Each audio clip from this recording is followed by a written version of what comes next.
This kid is no ordinary child. Right after birth he bent his father's finger. He looked at the funny little mustache on his son's mouth. The man couldn't stand the sight of it, but the doctor said everything was normal. The next second,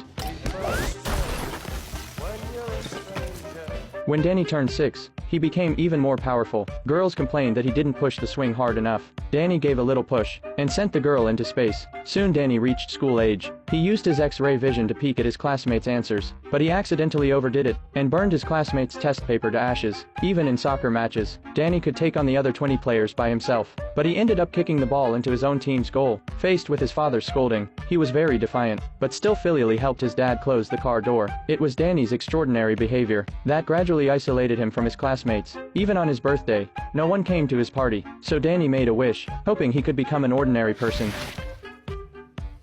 20 years passed like this. Danny got his wish and became a person with no ambition. He spent his days eating and sleeping. When he was almost late for work, he used his super speed to change clothes and rush to the office. Then he continued to freeload without doing any work. Even so, he still received a large salary at the end of each month. One day Danny's crush came to the company for an interview. However, his colleague Mike also fell for her. So Mike made an excuse to send Danny out to buy ice, so he could be alone with her. Danny naturally didn't want to go, so he secretly turned on the faucet and blew out a cold breath, instantly freezing the water. Perhaps Mike was too enthusiastic. By the time Danny returned with the ice, his crush had already left. Seeing this, Danny used his superpowers to chase her to the subway station, and even had a sweet lunch with her. Then a group of thugs barged in. She told them to keep it down, but the thugs insulted her, calling her an old lady. Unexpectedly, she rolled up her sleeves and told Danny to beat them up. However, Danny didn't want to reveal his superpowers, so he ended up embarrassing himself in front of her.